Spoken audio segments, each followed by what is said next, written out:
Muito boa tarde, estamos de volta, Mundial, e você chegando para te fazer companhia nesta tarde, sempre com bate-papo gostoso, você já sabe. Mundial e você agora todos os dias às 16h30 aqui na Vibe Mundial. E todo dia, gente, quanto assunto legal que a gente consegue trazer para vocês na nossa programação o dia todo. Hoje eu vou falar de um assunto que eu gosto muito. Para isso eu trouxe aqui o Paulo Rodrigues. Muito boa tarde, Paulo. Boa tarde, tudo bom, Samira? Eu tô bem, e você? Bem-vindo. Obrigado. Obrigada por ter aceito.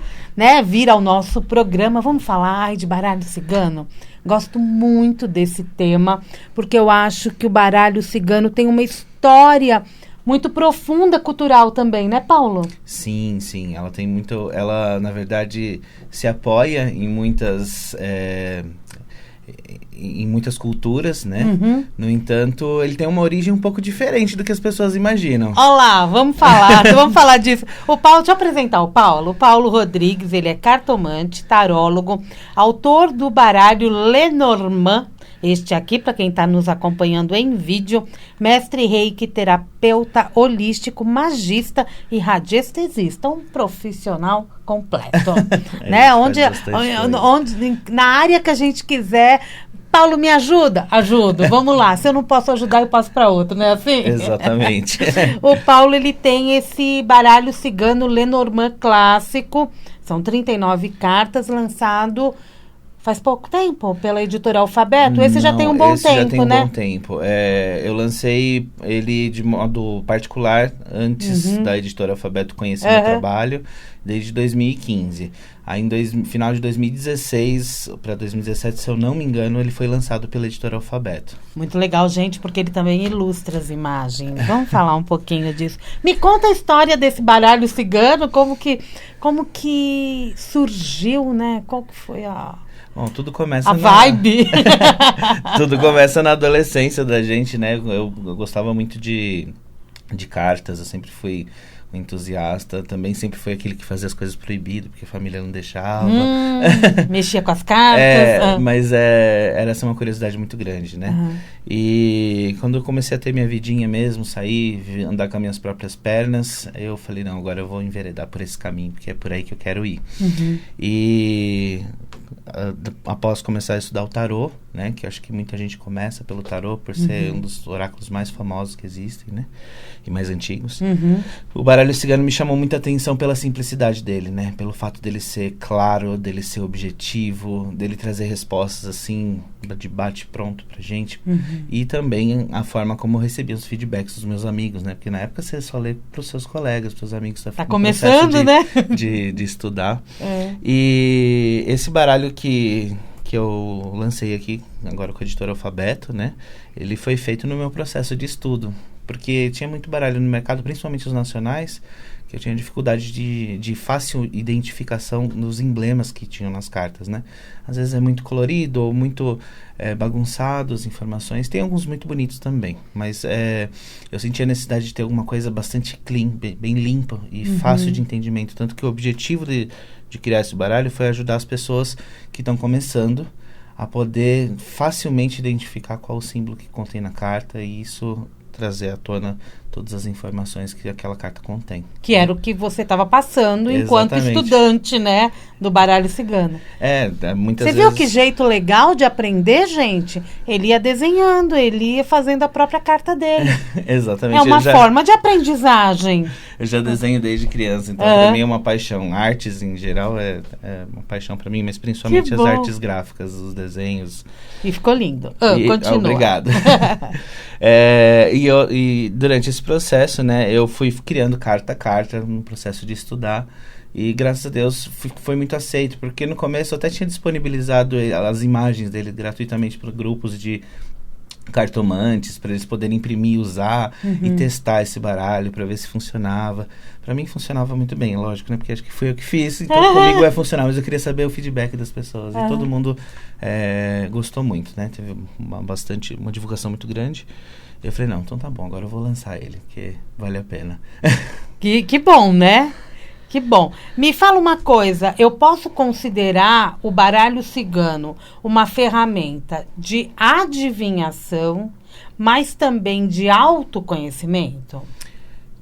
Sim, porque na verdade, o que é a adivinhação, né? Se a gente for parar para pensar, a adivinhação é você observar os padrões que existem na sua vida e saber onde você vai chegar com aquele padrão. E isso é um autoconhecimento. Então, tentar adivinhar algo, você tem que conhecer muito bem aquilo antes de você adivinhar. E as cartas ajudam você a reconhecer o que você está fazendo, as decisões que você está tomando, as pessoas que você tem por perto, as situações que você está lidando. Então, tudo isso é um processo de autoconhecimento. Então, eu diria que é as duas coisas. Que bom, né? Sim. E que bom, mas quando eu vou procurar o Paulo para fazer um jogo de baralho cigano, porque minha vida tá... Eu preciso de algumas respostas. Ele é bate-pronto, né? O baralho cigano, ele é muito bom. Ainda mais, eu trabalho com uma técnica chamada mesa real, onde a gente abre todas as cartas num quadro na mesa e a gente consegue responder todas as perguntas que o cliente tiver só nessa tiragem, não precisa tirar nenhuma carta extra. Esse é um método que você usa normalmente? Esse método, ele é um método muito tradicional. Ele é acho que o primeiro método de leitura que foi criado com o Petit Lenormand, que é o... Mesa real, eu não tinha ouvido falar. Geralmente eles, né, no exterior eles chamam de Grand Tableau, que é o grande quadro, né? Mas aqui no Brasil a gente chama de mesa real. Então é um grande tabuleiro? Onde você distribui as cartas que vão sair. Distribui as 36 cartas. Nesse caso, esse baralho tem 39 e a gente já vai falar por quê. Aí você distribui essas cartas e... E aí você localiza onde o seu consulente está, tudo que tem em volta, as cartas que estão entre ele, o objetivo dele, você consegue ir sabendo os caminhos que vão se levar. O que aconteceu, o que o passado influencia no momento, aonde a pessoa tá para onde ela está indo, né? Eu consigo visualizar ali, então, as minhas metas. Exatamente. Você pode entender quais são o que está facilitando e o que está atrapalhando de você chegar onde você quer. Inclusive, através das cartas dá pra gente entender um pouco sobre como as coisas vão acontecer, quanto tempo aproximadamente isso pode levar de acordo com a situação que você está passando. Sim. Nossa, que fabuloso, né? Agora me conta, normalmente o baralho cigano tem 36 cartas. Exatamente. Como você disse. Você produziu um baralho de Lenormand que tem 39 cartas. Você fez a sua adaptação. O que tem de diferente? Ele é um baralho, como já diz, né, Lenormand clássico, que ele busca muito o clássico, o tradicional. Só que ele é novo. Por quê? Esse baralho foi criado em 1790. E naquela época, só tinha aquela família quadradinha, né? A feiticeira ia pra fogueira. Exatamente. Então, não era comum as pessoas irem se consultar para saber sobre relacionamentos homoafetivos, sobre transexualidade, sobre, enfim, tudo que está envolvido na diversidade das famílias e do amor e do que existe. E nesse baralho eu coloquei 2 figuras masculinas e 2 figuras femininas, para que possa se fazer leitura sem que a pessoa, por exemplo, digamos que vem um casal, uma pessoa que é casado com um homem com um homem, e ele vem se consultar comigo. Eu não preciso usar uma figura feminina para representar a pessoa, sendo que ela se enxerga no gênero masculino. Inclusive, isso a gente trabalha a questão de gênero também. Porque às vezes seu consulente está na sua frente e você, às vezes, pode estar um pouco leigo na história e você não sabe exatamente qual gênero a pessoa se identifica. Você pode apresentar as cartas para ele e falar, quem é você aqui? E a pessoa vai se apontar. Tá. Isso é muito bom, porque você não impõe uma regra para a pessoa, mas a pessoa, ela joga a energia dela na carta e ela se identifica com a imagem que ela está vendo. Se ela se identifica como masculino, ela vai para a carta masculina e feminina, porque a gente não sabe internamente, né, como a pessoa está sendo identificada. Um exemplo é um casal de amigas lésbicas que eu tenho, só que a menina, por mais que ela se vê no gênero feminino, quando ela vai escolher, ela se enxerga nessa figura masculina de terno, que ela fala, não, eu sou esse daqui. É como ela se vê. Porque ela se enxerga daquela forma. Talvez ela não teve ainda aquela coragem ou aquela vontade de externalizar aquilo, mas ela se enxerga, observa-se que ela já se enxerga dessa forma. E o baralho é inteligente, ele mostra essa informação. Exatamente. Né? Então tem 2 homens, 2 mulheres aqui. E tem 2 ciganos também, né? Ele colocou, entre as cartas, ele colocou imagens de cigano, um casal de ciganos e um casal de... Tradicional, né? Vestido de gala, vamos dizer assim. E tem as crianças. E temos 2 crianças, porque às vezes a pessoa tem mais do que um... Normalmente, criança nas cartas tem uma só. A carta da criança. Exatamente. A criança, geralmente, numa leitura dessa, ela remete a novos projetos, mas quando a gente vai falar sobre a vida de uma pessoa que tem filhos, ela pode estar falando sobre os filhos dela. Então, se a pessoa tiver mais do que um filho, ela pode colocar representando mais do que um filho, mas também tem muita gente que gosta de fazer aquela adivinhaçãozinha para saber qual que vai ser o sexo do bebê, até também, enfim, se a pessoa tem um filho menino, colocar a carta do menino, se a pessoa tem um filho menina, colocar a carta da menina. Então, isso ajuda no processo, que toda vez que eu vou fazer o início da minha leitura, eu falo quem é você, quem é a pessoa que você quer saber e qual é seu filho, qual você enxerga melhor, porque às vezes quando a pessoa tem filhos, ela quer saber sobre os filhos, né? Sempre. Então, ela já olha, não, meu filho, essa carta aqui. Tá. Ou essa daqui. Aí ela, toda vez que a pessoa se olha, se identifica ou identifica algo, ela marcou aquela carta. E aquela carta vai representar até o final do jogo aquilo. E eu tô vendo aqui, gente, não é porque tem 39 cartas, tem 3 cartas a mais, que os números das cartas mudam. Exatamente. A carta da criança tem 2 cartas da criança, mas as 2 são 13. Exatamente. Certo? A da mulher é 29 e a do homem é 28. Normalmente, como é? Porque quem joga de forma tradicional, ela pode simplesmente escolher o homem e a mulher que ela quer, tirar as outras cartas, porque isso é personalizável. Acabou, né? Joga tradicional. O Lenormand clássico é o baralho que os ciganos lá na antiguidade usavam? Não necessariamente. Porque usavam muito... Deixa eu te perguntar uma coisa também. Usava-se muito baralho normal, né? Sim. Né? O baralho tradicional. O baralho francês, né? É francês que fala? Agora você, aqui eu até te apresentei como cartomante. Na minha concepção, cartomante é quem leria esse baralho normal, não? Também. Mas cartomante é quem lê cartas. Qualquer tipo de carta? Qualquer carta. Inclusive quem é tarólogo é cartomante. Entendi. Se eu começar a ler cartas, eu passo a ser uma cartomante. Feito de cartas, você é cartomante. Se você é um tarólogo, você é um estudioso de tarô e você lê tarô. Entendi. Mas a questão é que quando você lê diversos tipos de oráculos de cartas, você é um cartomante. O Lenormand, pelo nome, ele foi desenvolvido na França? Não, vamos lá. Não, vou tentar abreviar essa história rapidinho para você. Vamos lá. Tá? Lenormand, ele foi uma homenagem a Mademoiselle Anne Lenormand, que era uma cartomante famosíssima que atendia nos salões da França, né? No caso, Napoleão e outros grandes figuras, né? E aí o que acontece? Eles quiseram usar o nome dela lá na Europa para poder vender mais. Mas ela já tinha morrido quando saiu esse baralho. E nada prova que ela já usou esse baralho antes. Tá. Ela provavelmente usava diversos, mas foi como se fosse uma homenagem a ela. Mas o nome deu certo. Exatamente. E aí foi lançado como Petit Lenormand, o Pequeno Lenormand lá. Só que a origem real desse baralho, ele é um jogo lúdico, tipo um joguinho da vida que as crianças jogavam, que foi criado por Johann Caspar Hetschel na Alemanha em 1790.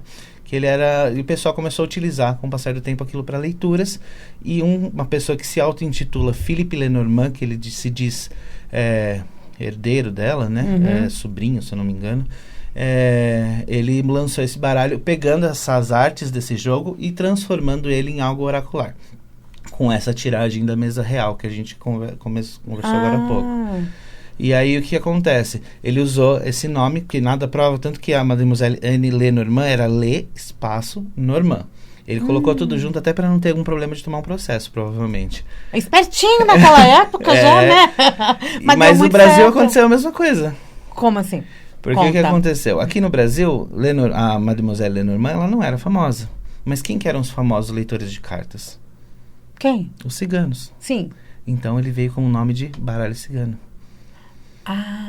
Teve uma mudança, então. Exatamente, foi uma estratégia de marketing também para que houvesse uma popularização dele. Entendi. E depois de muitos anos que passou a se chamar Lenormand? Não, o Lenormand ele já era antes. Ele veio para cá, eles deram Não, outro aqui no nome. Brasil. Aqui no Brasil foi quando começaram a estudar e resgatar as origens dele e descobrir que o primeiro nome dele era Lenormand e antes o Jogo da Esperança. Aí vamos honrar, né? Jogo da Esperança? A mesa real era Jogo da Esperança? O Jogo da Esperança era aquele jogo que eu comentei agora que o Johan tinha criado, uma empresa de jogos que as crianças jogavam com os bonequinhos, né? Era como se fosse um baralho que se abria, virava um tabuleiro. E aí, aonde você jogava os dados e o bonequinho caía, ele tinha uma regra cada carta. Um exemplo, caiu na carta da raposa, a raposa te enganou, você ficou perdido na floresta, aí você volta para casa 5. A casa 5 é a casa da árvore. Regras como essa que começaram a dar significados às cartas, porque todo mundo já estava acostumado com essas regrinhas.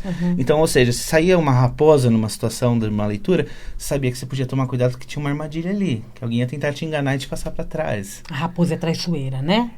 Na verdade ela faz... Ela é astuta. Ela é astuta porque ela faz as coisas que é bom pra ela. Se você estiver no caminho dela, ela vai te enganar. E tem tanta gente assim. É muito comum isso. Sai muita carta da raposa? Sai bastante. É uma loucura. E a raposa ela é mais perigosa que a cobra, porque você acha que ela é um animal fofo, né? A cobra ela já diz a que veio. A cobra ela é a peçonhenta mesmo, né? A cobra é aquela que você olha e você já sabe que ela é perigosa. Agora, você olha para uma raposa, você vê parece um cachorro, todo fofinho, mas não é tão leal quanto um cachorro. Então, você se engana mais fácil com uma raposa. Olha só, gente, dá até para aprender. Você dá curso? Dou curso, sim. Tem curso online, presencial, como que tá? As duas modalidades.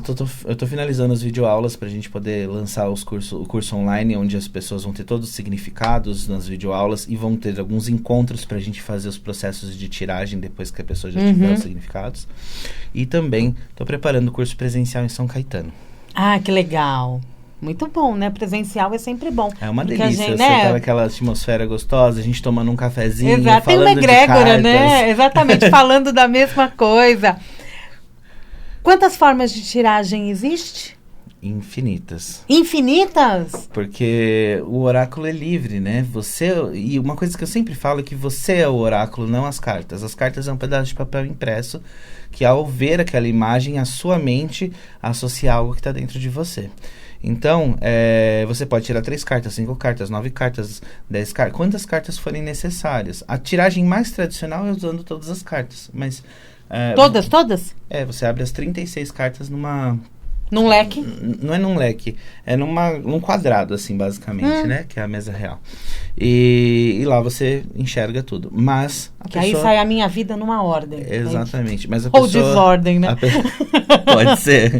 Mas a pessoa, ela pode pegar as cartas e ter a liberdade de tirar quantas precisar, do jeito que precisar. Então, posso tirar uma para pegar uma mensagem. Sim. Posso tirar a tradicional das 3. Abriu aqui, tirou uma, você já tira uma mensagem. Olha que delícia. Cãozinho bonitinho. Acabamos de tirar a carta do cachorro. Isso é muito bom. Fala muito de lealdade, de parceria, de amizade. Quem sabe não é o início de uma amizade bacana. Não é? Olha nós aqui.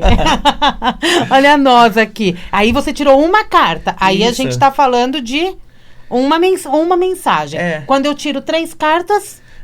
Você faz uma conversa. Ó, se você faz isso aqui, por exemplo, ó, o cachorro, a foice e o cavaleiro. Você tem o sujeito, o verbo e o adjetivo, por exemplo. Então, um amigo é cortado de forma rápida. Eu posso utilizar esse formato da gramática da língua portuguesa para fazer uma leitura? É uma linguagem. Sujeito, predicado e adjetivo? Exatamente. Gente, aí as outras cartas podem ser o advérbio e assim vai? Exatamente. Que forma simples! Mas é isso que é muito fácil de fazer a leitura. E outras, gente, façam um curso comigo que vocês vão gostar. Vocês vão ver como é fácil de você pegar essa forma de ler. A gente já tá aprendendo aqui agora, né? Não é legal? Porque pra mim eu enxergo ele como gramática. Ele tá tentando falar uma frase comigo. Ele tá tentando me comunicar uma situação. Então, o cão aqui é o sujeito. Ele pode estar falando de uma amizade. Ele pode estar falando de uma pessoa em especial. A foice sempre fala de algo que está se rompendo ou algo que está se colhendo e nesse caso o cavaleiro sempre é a carta do movimento e da aceleração. Então a gente pode estar falando que a amizade se rompe rapidamente. Pode ser feito, pode ser dito. Exatamente. Né? E eu posso ir pro positivo também? Pode. Isso aí pode estar falando de colher uma amizade de forma rápida também. Só que como que eu vou enxergar isso? O que isso? vai ditar isso é a pergunta. A pergunta. Como Mantenha-se sempre no contexto. O contexto é que dita a resposta. Eu preciso ter sempre uma pergunta? Não, se você tirar uma mesa real. A mesa real é o segredo.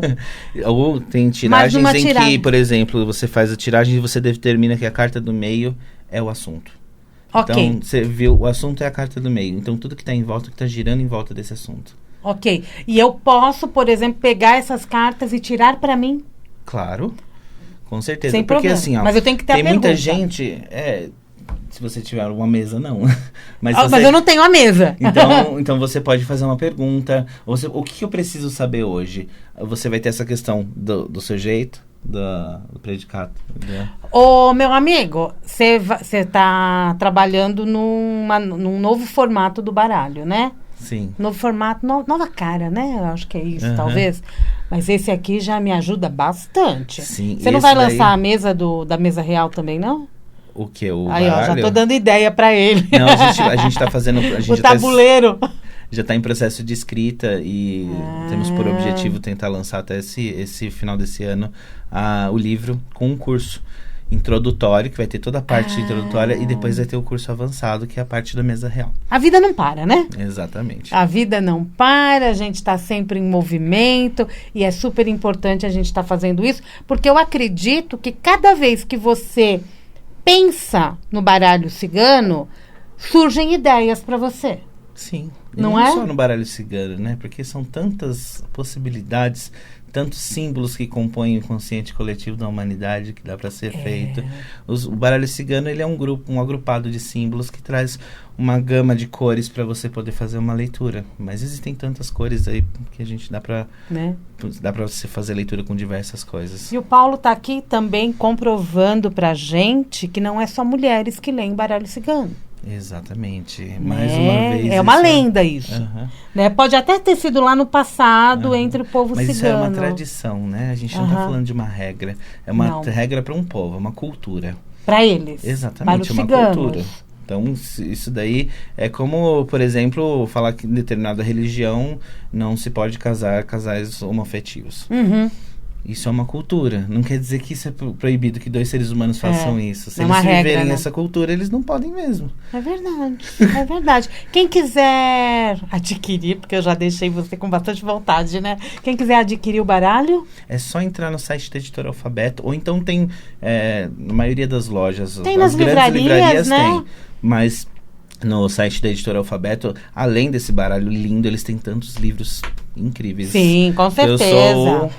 Eu devoro tudo que tem lá. Com certeza. Como é que é? É toda a categoria que a gente gosta, né? Exatamente.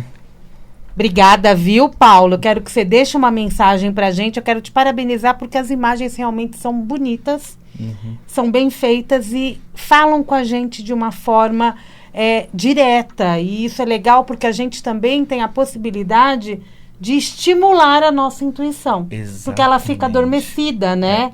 A gente acha que a gente não está utilizando. Tudo dá sinal o tempo todo. E quando você usa as cartas, você está forçando esse sinal. Basicamente isso. Você está criando a situação para que você veja uns sinais que às vezes você tem que ficar observando na natureza.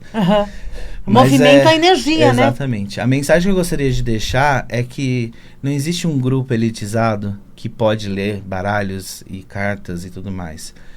Todo mundo pode fazer isso desde que queira e tenha vontade de aprender. Então, o verdadeiro dom é a determinação.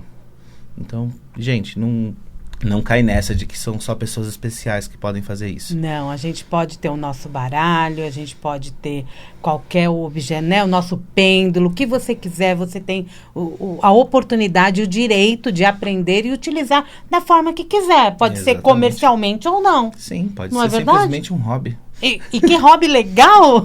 Quem quiser contato com você, Paulo?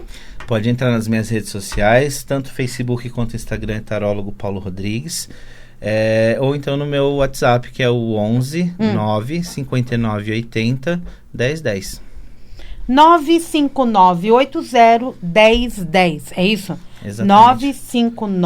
959801010 é o WhatsApp do Paulo Rodrigues, que está também nas redes sociais como @tarólogo Paulo Rodrigues. Exatamente. Obrigada, meu querido. É um prazer. Sucesso para você. Viu? Mundial e você vai ficando por aqui. Eu volto daqui a pouquinho, tem Jornal da Boa Notícia. Amanhã tem Mundial e você. Um grande beijo e até lá.